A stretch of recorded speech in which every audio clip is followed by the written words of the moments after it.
All right, so I guess I'm gonna just start filming and see how it goes. Just at least so that way I can have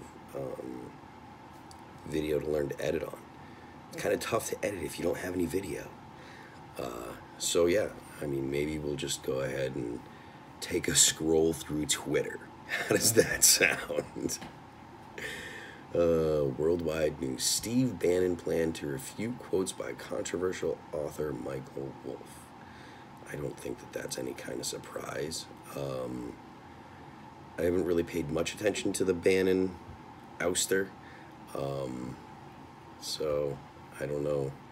I guess it's the same kind of stuff that Trump's been doing, and Trump has been putting the people that that are around him through.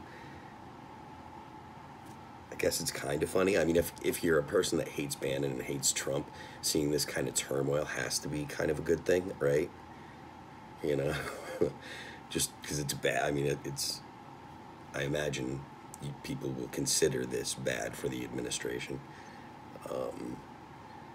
Like I said, I don't know that I have all that much of an opinion. Bannon's a political operative who is a little different than a little more of an outsider than political operatives have been. But I mean, his position in the actual administration had been minimized for a while now, so I don't know that it really matters a whole lot, other than, you know, mud being thrown at the administration. So I guess Democrats would like it, or the resistance would like it. So good for your resistance, huh? It's a win. Let's see. Peter Thiel planning a launch of conservative news outlet with Mercer family after the Bannon fiasco. So I'm assuming this is going to be a response to Breitbart and Fox News. I'm not really sure who the Mercer family is, so let's read up on this here. This is on Zero Hedge, and Zero Hedge is sometimes interesting, sometimes crazy. Well, usually interesting, sometimes Zero Hedge is a little closer to, say, InfoWars than it would be to, say, Fox News. All right, billionaire investor Peter Thiel is reportedly considering launching a conservative news outlet backed by the powerful Mercer family, along with a cast of Fox News celebrities, according to Michael Wolff's book, Fire and Fury Inside the Trump White House, and a report from BuzzFeed News. Well, I don't know how reliable Michael Wolff is, but I know that BuzzFeed is cancerous trash, so take that for what it's worth. According to Wolff, Fox News chairman Roger Ailes and Peter Thiel were sent to discuss the idea of a conservative news outlet last May. However, Ailes slipped and fell 2 days before the meeting, hitting his head and dying before this discussion could occur. Is that how Ailes died? He slipped and hit his head and slipped into a coma? I'll have to look. I'm not going to do it right now, though. Word of Thiel's potential new venture with the Mercer family is of particular interest in light of revelations about backstabbing Steve Bannon, executive chairman of Breitbart News, with whom the billionaire family has now officially split following explosive comments made about the Trump family in Wolff's new book. I can read. I could probably be an anchor, you know, maybe. We'll see when this is done. On Thursday, the Mercers and other Breitbart News Network LLC board members were reportedly debating whether to oust Mr. Bannon as the chairman, while the news organization has been cast into disarray. Well, staffers at Breitbart, which Mr. Bannon has called his killing machine, described a chaotic day at the company, with writers, many personally recruited by Mr. Bannon, wondering whether he would last the day. Asked Thursday whether Breitbart should oust Mr. Bannon, White House Press Secretary Sarah Sanders replied, "I certainly think it's something they should look at and consider." Like, it's the White House's business. Not that, again, this is not defending Breitbart or Bannon or anything, but, like, of course, that's very Trump-esque, Trump administration-esque. Yeah, this is what they should do. Get rid of him, because we don't like him. The Mercers had been longtime supporters of Breitbart and Steve Bannon, investing a reported $10 million into the news outlet, while Robert Mercer was perhaps the most influential backer of Donald Trump's run for the White House. The billionaire, who has been contributing to conservative PACs since at least 1998, recently sold his stake in Breitbart News to his daughters after stepping down from Renaissance Technologies, where he was co-chief executive officer. Robert Mercer's daughter, Rebecca, reportedly pushed Trump to bring Bannon on board, according to Newsweek. You know, good job, I guess. I mean, I suppose that would depend on how much you think Bannon affected the outcome for Trump, or how much Trump affected Bannon as a guy. I mean, Bannon apparently had an agenda, and he kind of attached his agenda to Trump. I think Trump's agenda was, I'll show you Barack Obama and everybody that was giving him crap about running, and then it got a little out of hand when he won. I know there are people out there that take it so seriously and are terrified, and there are repercussions, but I can't help but still laugh about President Trump. I'll show you.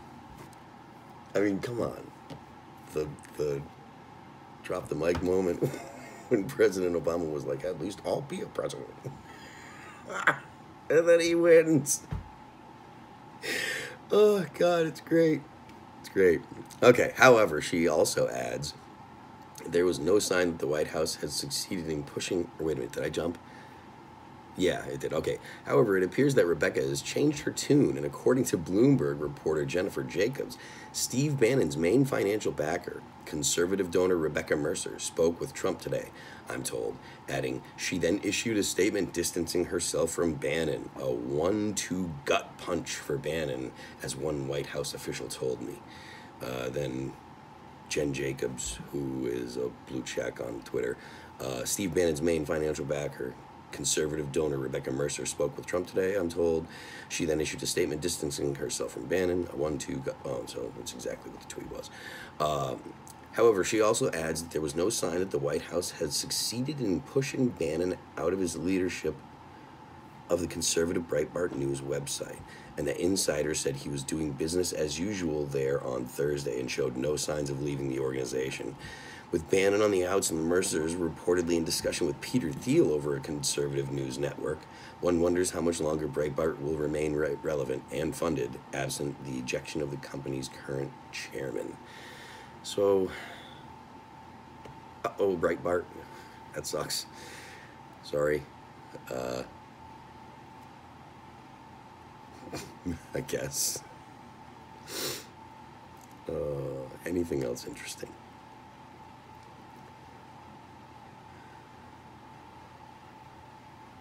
Vernaculus is enjoying... Vernaculus is talking about nothing. The Hill, which is just trash. I don't even want to talk about what The Hill said because it wasn't that interesting.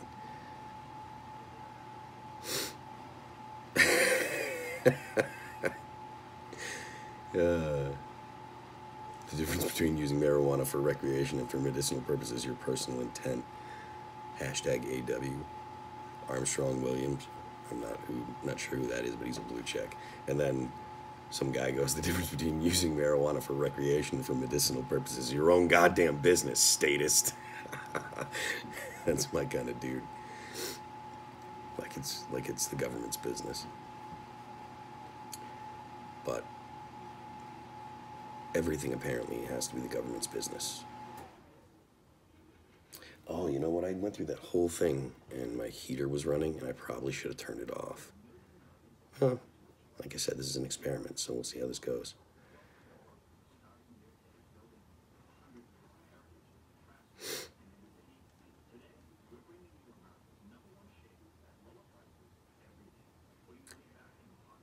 Yeah, I'm wondering if the snowstorm has kind of turned everything off. Because about the only thing that I'm seeing going on is the whole Bannon thing, which is honestly, the Steve Bannon issue is kind of a non-issue. If that's your biggest thing going is fighting between Bannon and, if that's the big, that's leading the news now, fighting between Bannon and the president. I mean, I know the book comes out tomorrow, but if there was anything that was really damning, people other than just Bannon would be saying things about it. I imagine. I mean, someone's got advanced copies, don't they? So, yeah. My thoughts on Bannon and Trump having a tiff.